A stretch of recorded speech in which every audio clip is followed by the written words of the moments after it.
Welcome to Living Grounded, Village's weekly Q&A, where you can ask anonymous questions about God, the Bible, life with Jesus, and all things in between. Hello, welcome to Living Grounded. This is episode 22. I'm Ella, here with Tim as usual. Today we're talking about angels, Christ-centered marriage, and feeling anxiety and fear around God, potentially bringing us suffering. On Sunday we had week 2 of our new series, Who is the Lord, in the book of Exodus. And we looked at really God's purpose in suffering, and particularly why God allows Christians to suffer. So if you weren't there, make sure you have a listen in the app. Our first question. I feel anxiety and fear that God is going to bring me suffering. How should I think about that? Yeah, I really resonate with this question. I've got to say, honestly, I have many moments, any given week, maybe even daily, where I go, is tomorrow the day, Lord? You know, is today or tomorrow going to be the day when, I don't know, something happens to one of my kids or my wife or someone else I really care about, or me. Usually, to be honest, my kids. And that's really, it's a hard thought. It hurts. I often wonder, I reckon there's some people who just don't think about this at all. And, in some ways they're more blessed. I think about it like oceans and sharks. Some people can be out in the ocean just sitting on a surfboard or whatever it is, and they just don't even think about it. Whereas for me, once I'm out there, the moment I kind of look down at the deep blue, I go, same. What's there? Yeah. What's waiting? So for some people, it's just a thing that you think about. For other people, it's not. But for those who do think about it a lot, that's a hard thing, and there's a tension, there's a complexity to that, to this question. Kind of captures how we think about our lives, how we think about God, how we think about the future.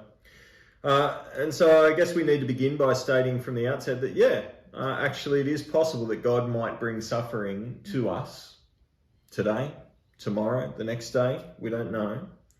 And whether that's if you listen to the sermon on Sunday, different types of suffering, that could be the form of persecution, could be purification, a deep wrestle with some of your sins.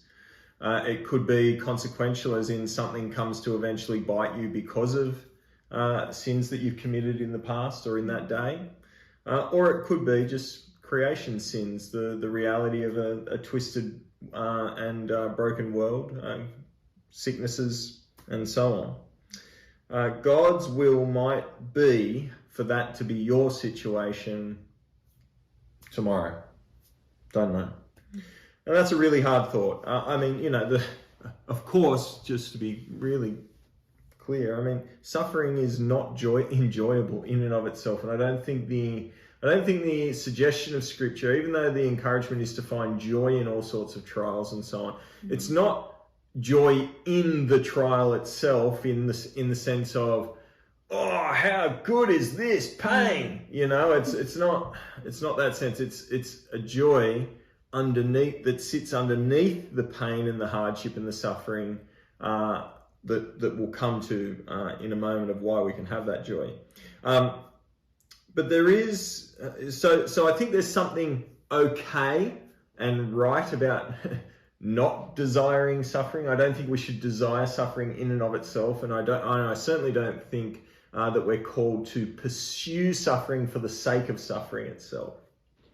But how do we not be crippled by fear at that possibility, and how do we think about God and life and so on in the midst of it? Well, first of all, I think we're encouraged to see that this is mere possibility at this point. This is a different conversation than talking to the person who is engaged in and undergoing suffering. We're talking about a mere possibility, and the Bible has some stuff to say about that. Jesus has some stuff to say about that. He talks about people. I think you can apply this here. You remember Jesus's words about worry. In fact, you can read about it in Matthew 6:31. Maybe let's turn to that and just read real quick. Ella, do you want to read that for us? Matthew 6:31 to the end of the chunk. Great. So do not worry, saying, what shall we eat, or what shall we drink, or what shall we wear? For the pagans run after all these things, and your heavenly Father knows that you need them. But seek first his kingdom and his righteousness, and all these things will be given to you as well. Therefore do not worry about tomorrow, for tomorrow will worry about itself. Each day has enough trouble of its own. Yeah, and I think that applies, right? That I'm sure many of us feel that each day just has enough trouble of its own without worrying about what could happen tomorrow. Is there any helpfulness? Is there any growth? Is there any encouragement? Is there any strengthening that comes from worrying about the mere possibility that God might bring you suffering tomorrow? The only thing I can grab is that we might steel ourselves to it and go, well, that is possible, but Lord, I'm gearing myself up to say that I will trust you in the midst of that. I think that's about it. Other than that, all you're doing is experiencing perhaps even something worse than the experience itself, which is, that's often the case with anxiety, right? It doesn't add anything. It's like me in the ocean. All it does is ruin the experience. There probably isn't a shark out there, and there's very little reason to think that there would be right under me going for me. All it does is make me go, it's as if there was.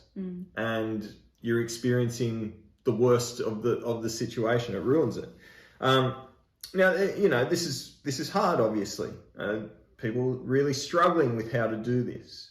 But just worth seeing that anticipated fear is often actually worse than the suffering itself. And so the best thing we can do is listen to Jesus' words, not ruminate or worry about mere possibilities, but rather focus on, well, what have I got in front of me today? Focus on those who are suffering today in prayer for them, giving thanks for whatever you have and so on. Many things you could do today, but the point is working on not spending time worrying about possibilities tomorrow. So God might bring you suffering, but just focus on living for him today. Trusting that he will provide for you when needed, that he'll provide comfort, that he'll provide strength, support, the people, whatever it is that you need to help you keep following him and living for him in the midst of that suffering. So that's one thing, right? Okay.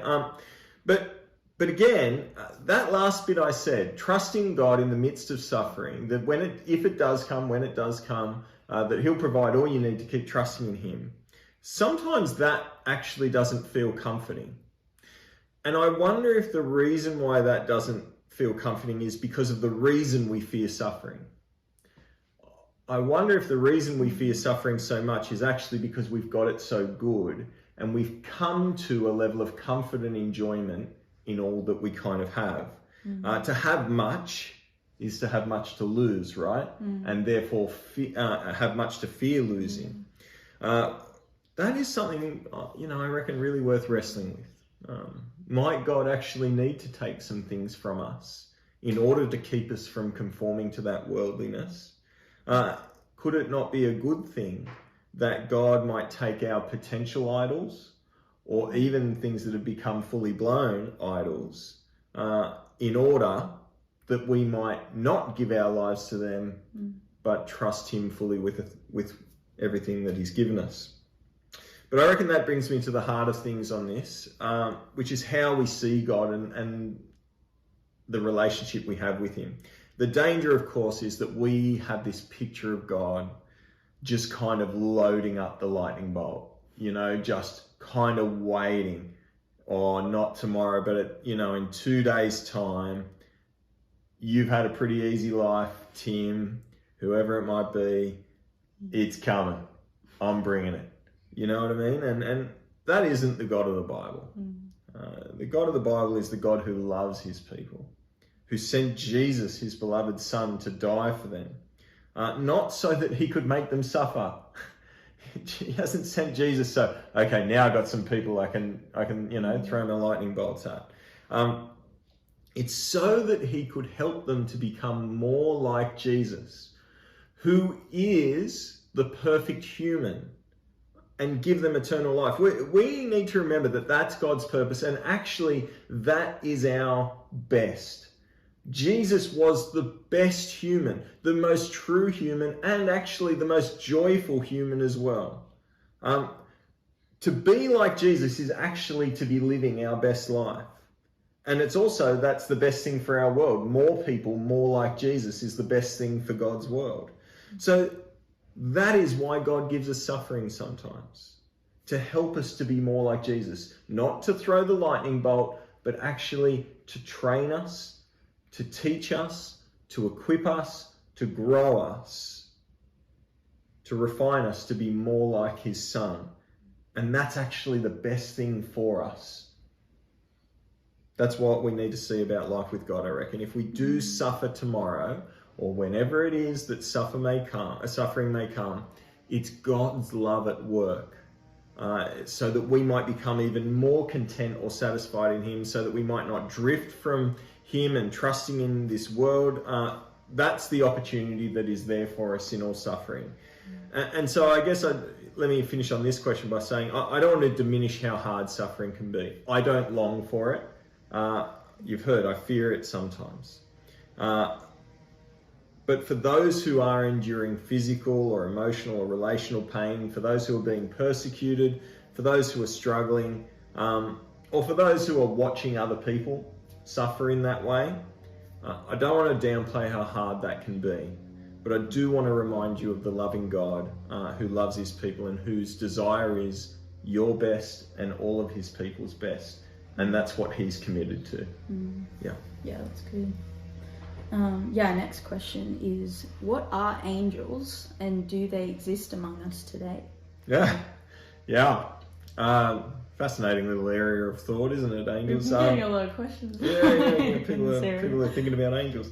Let's have a crack. So angels are created beings, presumably created before humans.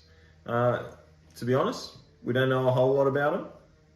We know that they have intelligence, they have emotions, they have a will, they can make choices. We know that because it seems some rebelled against God, led by the angel who we know of as Satan.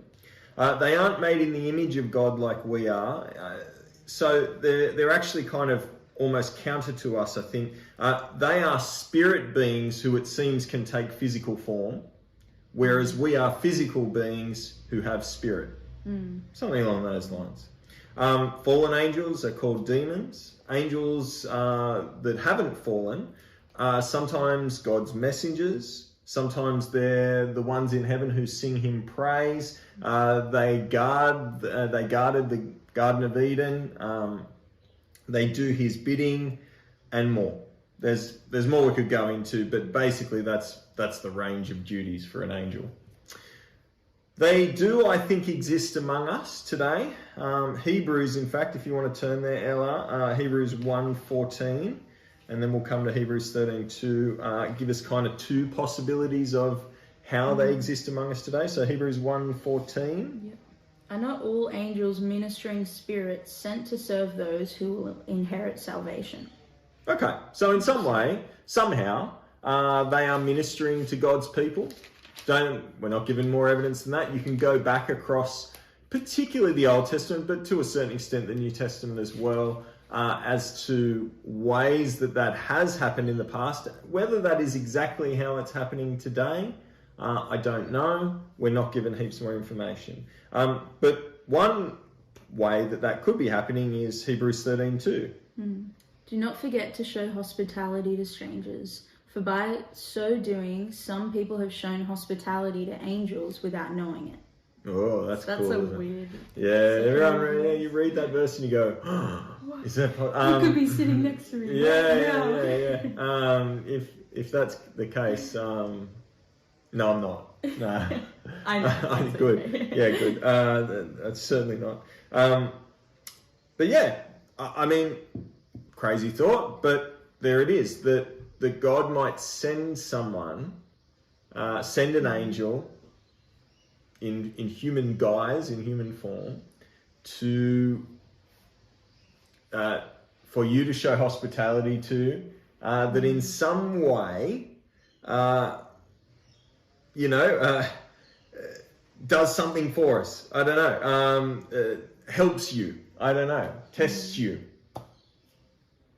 Don't know much beyond that. But yeah, the answer is they exist among us, and that's kind of one way that they exist among us. And so the encouragement is, I think from Hebrews 13 particularly, is to go, well, treat every opportunity for hospitality as if it could be an angel sent from God to you. So therefore, treat them really well, I think is the sense. It's actually it goes back to Genesis with Abraham having 3 angels visit him. You can go and chase that up. I think it's like Genesis 18 or something like that, and 19. But anyway, show hospitality. You never know when it's an angel. But yeah, there you go. Have you had a moment where afterwards you've been like, is that an angel? Yeah, I have. Yeah, I remember it was a previous church a long time ago. Man came in. I think I was pretty tired. Didn't really want to, he looked pretty rough. There was a smell. It's this sort of thing. And he was in need, and looked after him a bit. Probably could have done more. Could have done a lot less. But afterwards, never saw him again. Didn't really see him up the road or anything like that. Don't know, he could have just caught the train, but had that kind of feel to it, like, I wonder. Yeah. Sure. So I don't know is my answer, but who knows? Yeah. Interesting. You? No, but I've heard some cool stories. Yeah. Yeah. John Dixon's got a good episode on angels. Okay. And he interviews a few missionaries. I thought you were going to say he interviews a few angels. Yeah. That would be cool. That would be helpful for this question. Yeah, okay. I will chase that up, people. Yeah. A last question. What does a Christ-centered marriage really mean? Yeah, we use this language of Christ-centered in a bunch of different spheres. So, we want to be a Christ-centered church. I would encourage people to live a Christ-centered life. And of course, to have a Christ-centered marriage if you have a marriage. But what does it mean? Well, obviously, really simply, on the face of it, it means to have Christ at the center of your marriage. Let's unpack that though, because it really does actually, I think, affect everything about how you conduct your marriage, how your marriage looks like. Maybe let's come at it this way. I'll ask Ella a question. Why do you reckon people get married today? Why do you think people go and get married? I think you want to spend the rest of your life with someone. Yep. Committed to that person. Probably different reasons if you're a Christian or not. But for a Christian, I would say partially you want to start your life with them, and that includes living together. Yep. All the things that you get to do in marriage that we don't do when we're not married. What about if you're not a Christian? What about culturally speaking? Yeah. I'm not really sure. It baffles me sometimes because a lot of people say they don't believe in marriage anymore or think it's unnecessary, especially if you're not a Christian. Yeah. But you still see so many people still getting married who aren't religious at all. Yeah. Maybe it's that commitment, wanting to commit to one person and commit to loving them and have them commit to loving you for the rest of your life. I wonder how much fear of loneliness, fear of missing out. No, that's helpful. Go. Yeah. Sorry, I thought one big one maybe feels like marriage has become the ideal or the end goal of our lives, which I don't think is right. And so you sort of just grow up thinking when I get married. Or your I just need to get married. Parents say to their kids, when you get married one day. And so it's sort of just the thing a lot of people pursue, Yeah. maybe not knowing why. No, I think that's good. And I think when you dig into some of that, people doing it, I would say the majority of the way that most people in our culture would pursue marriage. Who's at the centre? The answer, I think, is usually them. Yeah. Yep. Or in some circumstances, the other person. You know, I'm getting married for their sake, to be honest, because that's me loving them. So that can happen too. And I think when you think about marriage that way as either yourself at the center or perhaps the other person at the center, I mean, it just affects all your decisions. It affects your priorities. It affects what you invest your time in, your money, your energy into, and how you think about where you live. Now, to have a Christ-centered marriage doesn't mean that you're kind of like, I don't know, there's a danger, I don't know how true this danger is, but you could feel like you're supposed to be, I don't know, married monks or something like that, a monk and a nun or something. It's just, we're on about Christ and that's what, that's the thing. And that's not true, as we'll see. In fact, let me show you this, why I reckon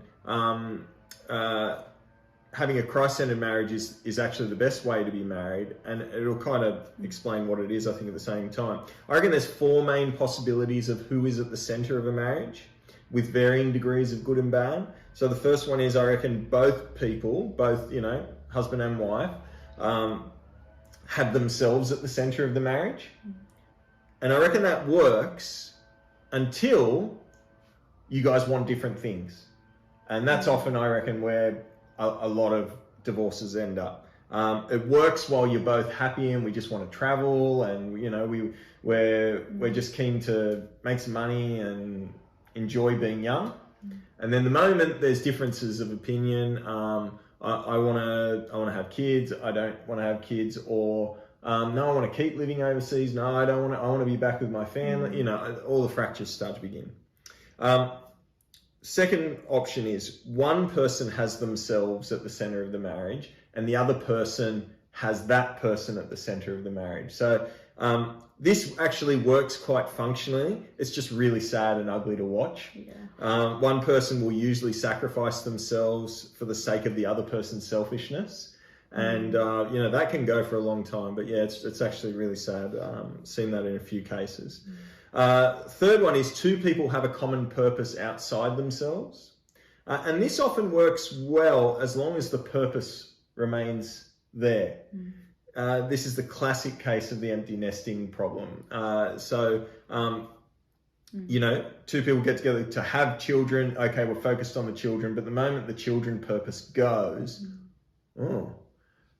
often what happens is, for the sake of that purpose, they didn't really pay much attention to each other. They did kind of become so focused on that purpose being the center, that they didn't love one another very well, and so on. And so that you end up with a coldness and so on to each other once the purpose goes. But the fourth option, I reckon, which is what I would suggest is the Christ-centered Christian option, is that 2 people have a common purpose outside of themselves that is of eternal value. Is right, and that is Christ with the center. And the reason why I think that is so much better is, one, it's a purpose that never fades. That is something that you can work as a team together doing for your whole life. That's never going to go, and that's great. But I also think because of the purpose of Christ, and because what Christ says it looks like to have Him at the center, is actually to love one another within the marriage. So it's to invest and work hard on loving one another, because that's part of the purpose of Christ in marriage. This is Ephesians 5, of course, that Paul says it's the great mystery that marriage was designed to reflect Christ in his church, and that the husband sacrificially loving his wife and the wife submissively loving her husband, that these 2 working together, complementing each other, actually points to Christ and his church, Christ's love for his church, and the church's response and love to Christ. And so when we do put Christ at the center of our marriage, when we make decisions based around him, when we think about what that looks like together as husband and wife, that's actually when our marriages thrive the most for the longest, for the entirety of their time. So I encourage you to do that, because I reckon that's actually the best way to do marriage. It'll make the best marriage, and it'll make you the happiest in that marriage. Yeah. Could you just give a quick, snapshot of what that could look like in a day in your life, or a week in your life in a Christ-centered marriage? Yeah. I think I struggled before getting married with what does that actually mean, look like in practice? Yeah. Look, I'll give you a good example from mine and Alita's. When we first got married, I kind of made it really clear to Alita, I want nothing to do with like couples dinners. I'm happy to meet with people like at a pub. No, just like, we're not having a couple of people over to our house and chit chat. Like, I'm not doing it. You need to picture like 26-year-old Tim, okay? So I just said, let's just hang out with people in public spaces and so on. Now, if you know how Alita and I live, you know how funny this kind of is. Yeah. Because somewhere along the line, I'm convicted of going, okay, that actually might suit me, because then I don't have to give anything to someone. Why is that so nice to kind of meet it? You buy your own meal, you don't have to do anything for anyone else. You stay as long as you want, but as soon as it starts getting boring or, whatever, you move on. You don't need to get deep into people's lives. You can just stay surface at a pub with lots of people and so on. So all of these things, that is like a Tim-centered decision, right? That is like, we're going to do this. But along the lines, Alita and I have, wrestled with this, and slowly started going, no, the most loving, Christ-centered thing that we can do is actually show hospitality to others, serving others by making them food, loving them, welcoming them into our house, engaging them in deeper conversations about life and reality that actually matter rather than staying surface, and not having everything on our terms. When people come at your house, it's not like it would be pretty wrong to just go, okay, I think that's our dinner over. See you later. Thank you. That's part of the hospitality thing. So I think that's one decision for us. Plenty of other ones that we could talk about in terms of how we spend our money. How we raise our kids. Yeah, that's helpful. Great. Well, thanks for listening. Hope you have a great week. Is there anything coming up this Sunday? What's coming up this Sunday? We're going to continue to wrestle with Exodus. I think that's the big thing at the moment. Starting a new little thing this Friday for all the blokes listening. Hopefully you got a message that we're going to start blokes hanging out Friday afternoons at the Heritage, 4:30 p.m. That's just going to be kind of a regular thing for the guys. Hopefully see you there. Sounds fun. Yeah. I'm jealous. Hey. Just as I said, it's not because I don't want to do it at my home. I'm really happy to have all the blokes in my home rather than go to but it's just a bit easier for you guys, and we'll make sure we go a bit deeper than just surface. Yeah, great. Have a great week. We'll see you Sunday. See you Sunday. Bye.